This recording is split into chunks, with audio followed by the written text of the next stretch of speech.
Hello, Taurus, Sun, Moon, Rising, and Venus signs. Kamusta kayo? Sana po ay nasa mabuti kayong kalagayan. Welcome back po sa Star Tarot.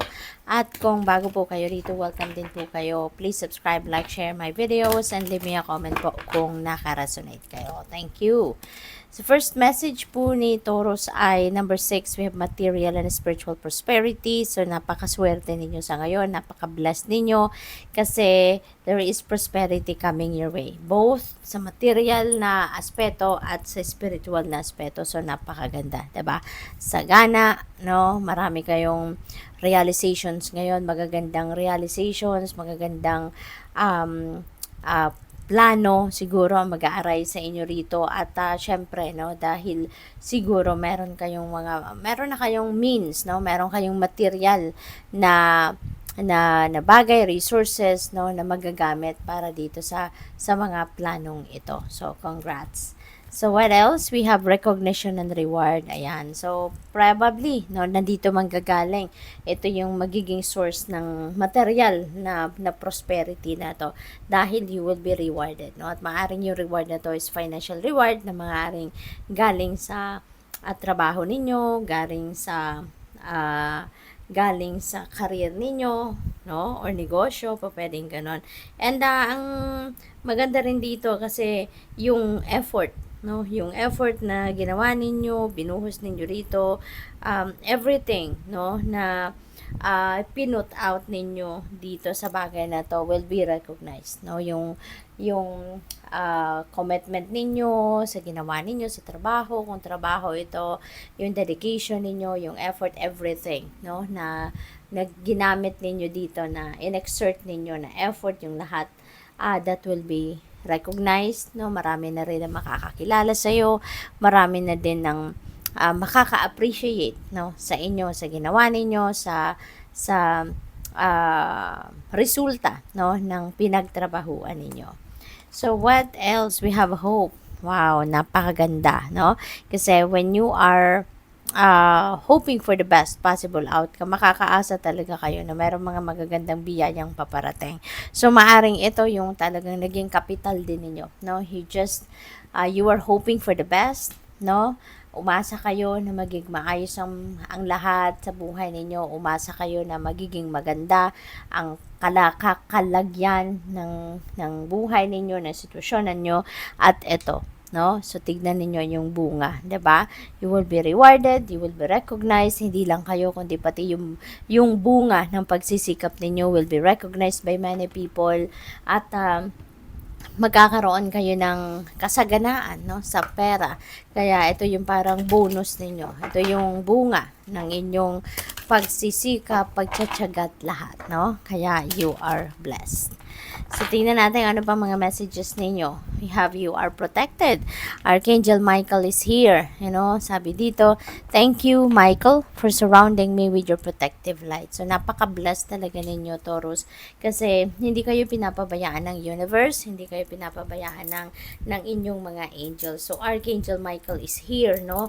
Para protektahan kayo. Lagi kayong bantayan, protektahan, yung ganon. Kaya, you are super blessed and you don't have to worry about anything. No? Wala kayong dapat na ipag-alala, wala kayong dapat na ikatakot, kasi si Archangel Michael laging nandyan para sa'yo. Laging nandyan para bantayan ka, protektahan ka, at gwardyahan ka. We have honor your feelings, Archangel Haniel. Sabi dito, thank you, Haniel, for supporting me as I honor my emotions. Ayan. So, baka ang iba kasi din sa inyo, reminder ito para sa inyo, Taurus, na doon sa mga Taurus na hindi ninyo feel yung feelings ninyo. Yung ganon. Yung parang sinusuppress ninyo ang inyong mga nararamdaman, ang inyong emosyon. Kung siguro kahit nalulungkot kayo, hindi ninyo pinapakita na nalulungkot kayo. No, kahit nalulungkot kayo, parang kahit sa sarili ninyo siguro you're pretending na you are happy even if you're not. No, yung ganon. So pwedeng siyempre hindi kayo nagiging totoo sa sarili ninyo, no? At lalo-lalo na, 'di ba, sa ibang tao. Kasi kahit sa loob ninyo, malungkot kayo, may pinagdadaanan kayo, pero yung pinoproject ninyong pakiramdam, pinoproject ninyong reaction, behavior is yung masaya kayo, 'di ba? So in a way parang hindi ninyo ino-honor yung nararamdaman ninyo. Kaya ito yung panawagan sa inyo. Honor your feelings. Okay?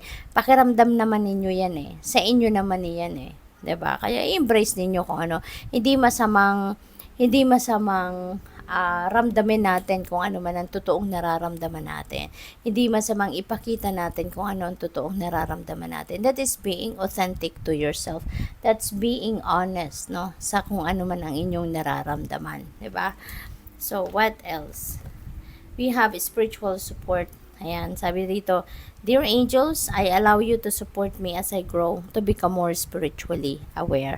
Ayan, so, hindi talaga kayo pinapabayaan, 'di ba? Ng divine universe. Hindi kayo pinapabayaan ng inyong mga angels. Laging pinapadala ng universe sa inyo ang inyong mga guardian angels ninyo at tinutulungan kayo, no? Tinutulungan kayo sa kahit anuman, no, na sitwasyon sa buhay ninyo, whether that is in material na bagay, spiritual na bagay, o kung ano pa man, ano, you can expect, 'di ba, support from them. Kaya ano kayo, you are blessed, no? You are blessed. And even Archangel Michael nga nandito, 'di ba? Pinoprotektahan ka, nagpaparamdam sa iyo na wala kang dapat na ikatakot, 'di ba? Kasi nandiyan siya. Lagi kanyang binabalot ng kanyang blue sapphire sword of light, no? Para maprotektahan ka from negative energies, para maprotektahan ka from any kind of negative entities. No, you have that spiritual support.